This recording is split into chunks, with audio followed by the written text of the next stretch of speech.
안녕하세요. 반갑습니다. 12월 14일 히브리서 4장에서 6장 말씀을 함께 읽읍시다. 4장입니다. 그러므로 우리는 두려워할지니 그의 안식에 들어갈 약속이 남아있을지라도 너희 중에는 혹 이르지 못할 자가 있을까 함이라. 그들과 같이 우리도 복음 전함을 받은 자이나 들은 바 그 말씀이 그들에게 유익하지 못한 것은 듣는 자가 믿음과 결부시키지 아니함이라. 이미 믿는 우리들은 저 안식에 들어가는도다.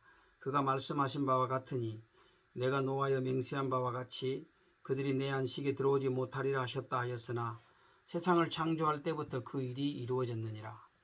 제7일에 관하여는 어딘가에 이렇게 일렀으되 하나님은 제7일에 그의 모든 일을 쉬셨다 하였으며 또다시 거기에 그들이 내 안식에 들어오지 못하리라 하였으니 그러면 거기에 들어갈 자들이 남아있거니와 복음 전함을 먼저 받은 자들은 순종하지 아니함으로 말미암아 들어가지 못하였으므로 오랜 후에 다윗의 글에 다시 어느 날을 정하여 오늘이라고 미리 이같이 일렀으되 오늘 너희가 그의 음성을 듣거든 너희 마음을 완고하게 하지 말라 하였나니 만일 여호수아가 그들에게 안식을 주었더라면 그 후에 다른 날을 말씀하지 아니하셨으리라.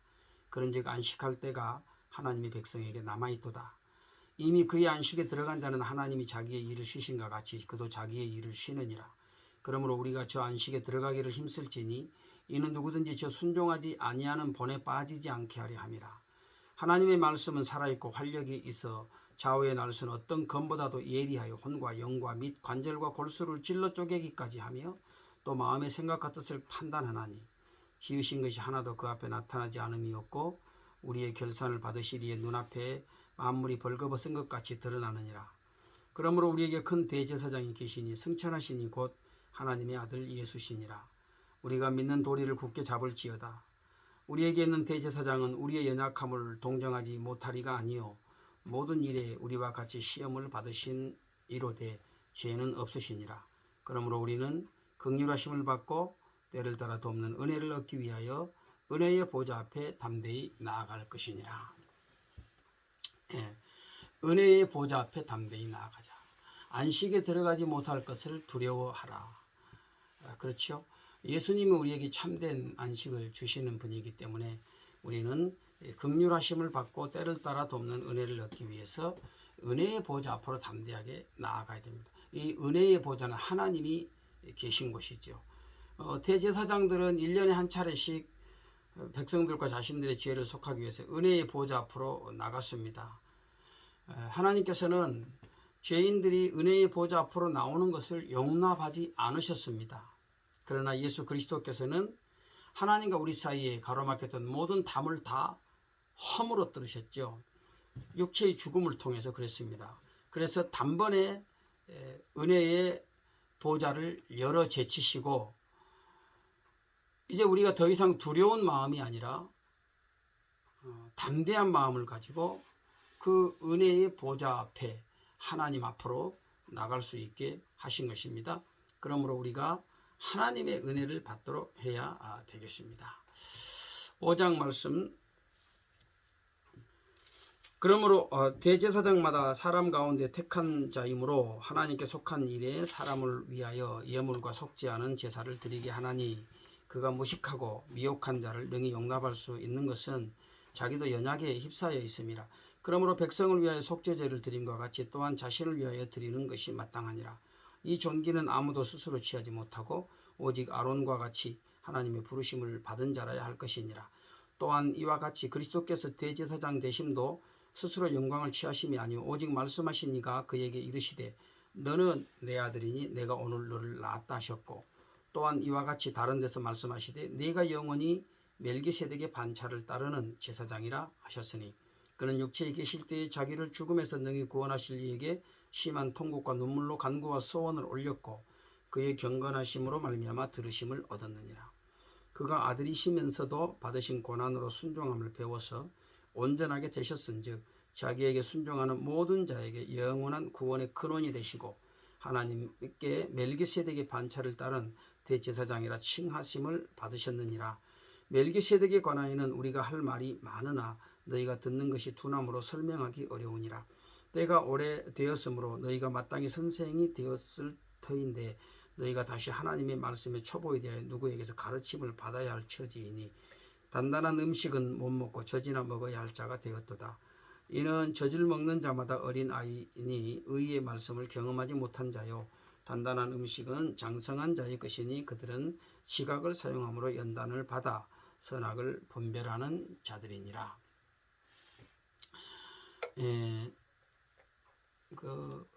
이스라엘 백성들 그리스도인 된 유대인들이 참 이렇게 다시 이렇게 연약한 자리에 처하게 되는 것에 대해서 경계를 하고 있죠. 경계를 하면서 너희들이 성장을 추구해야 된다. 그래서 아브라함이 멜기세덱에게 복을 받았는데 이 멜기세덱은 시작도 없고 끝도 없는 영원한 하나님의 제사장이신 그 예수 그리스도를 예표했던 것이죠. 우리가 영원한 멜기세덱이신 예수 그리스도를 믿는 믿음 가운데로 나가야 되는 것입니다.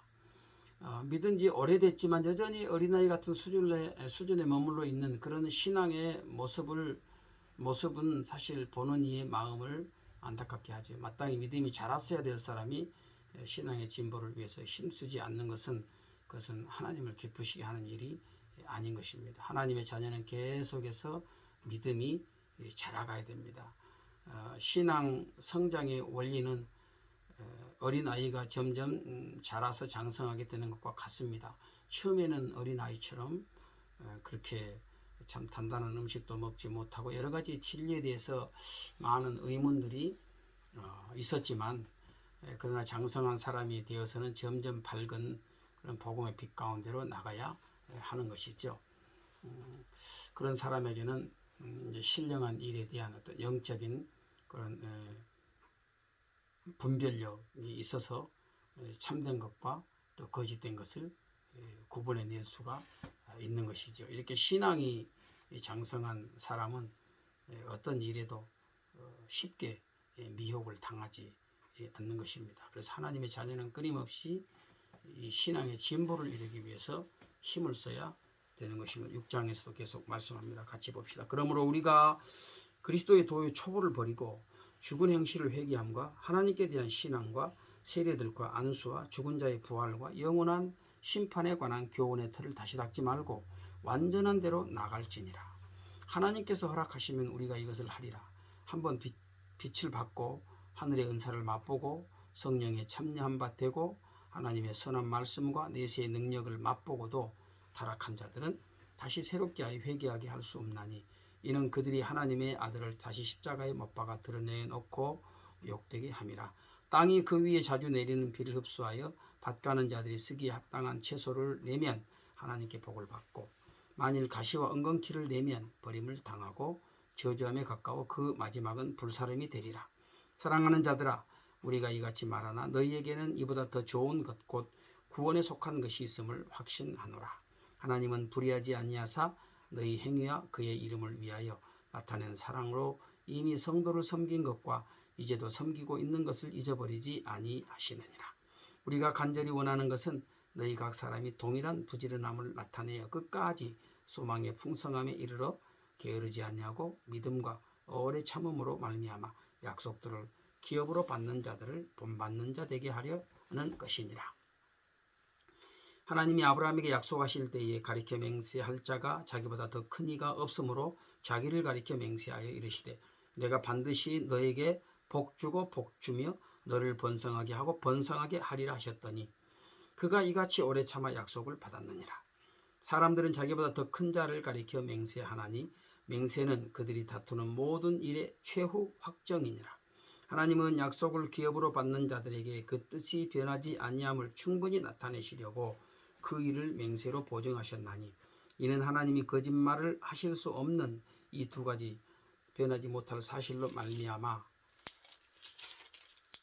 앞에 있는 소망을 얻으려고 피난처를 찾은 우리에게 큰 안위를 받게 하려 하심이라. 우리가 이 소망을 가지고 있는 것은 영혼의 닭 같아서 튼튼하고 견고하여 휘장 안에 들어가나니 그러므로 그리로 앞서가신 예수께서 멜기세덱의 반차를 따라 영원히 대제사장이 되어 우리를 위하여 들어가셨느니라. 네. 믿음의 삶에 있어서 우리는 부지런해야 된다 말씀하고, 또 믿음을 떠나게 하는 여러 가지 유혹들이 있지만 믿음의 도리를 굳게 붙들고 게으르지 말고 끝까지 인내하라고 말씀합니다. 하나님의 약속을 받기 위해서는 마지막까지 믿음의 경주를 잘해야 됩니다. 하나님께서 아브라함의 그 믿음을 복 주셔서 그에게 약속했던 그 복 주고 복 주며 또 번성하게 하고 번성하게 하리라는 약속을 이루어 주시기까지 아브라함은 인내하는 마음을 가지고 계속해서 하나님을 따라갔습니다. 오래 참음으로 결국 약속을 받게 됐습니다. 우리는 모든 소망이 당장 이루어지기를 기대하지만 여러분, 신앙에는 언제나 인내가 필요합니다. 하나님은 신실하신 분이므로 반드시 그 약속하신 것을 이루실 줄 믿고 인내로서 소망 가운데 참고 바라보는 것입니다. 배가 파도에 휩쓸려서 떠내가지 않기 위해서 닻을 내리지 않습니까? 이 하나님의 그 신실하심은 마치 우리 영혼의 닭과 같은 것입니다. 그 신실하심에 우리의 믿음을 견고하게 붙들어 매야 됩니다. 하나님께서는 예수 그리스도를 멜기세덱의 반차를 쫓는 영원한 대제사장을 삼으셨습니다. 그래서 그리스도께서 우리의 죄를 단번에 해결하시고 우리에게 완전한 구원을 가져다 주셨습니다. 그러므로 우리가 이 믿음에 굳게 서야 되겠습니다. 예수님께서 율법의 모든 요구를 완전하게 다 만족시키셨습니다. 우리가 예수 그리스도를 믿음으로 하나님 앞에 온전하게 서게 되는 것입니다. 오늘 나의 허물과 연약함에도 불구하고 영원한 대제사장 되시는 예수 그리스도의 그 십자가의 피를 보시고 나를 의롭다고 인쳐주시는 하나님 아니십니까? 예수님께서 이루신 그 완전한 구원을 우리가 의심 없이 믿고 의지하며 나아가야 되겠습니다.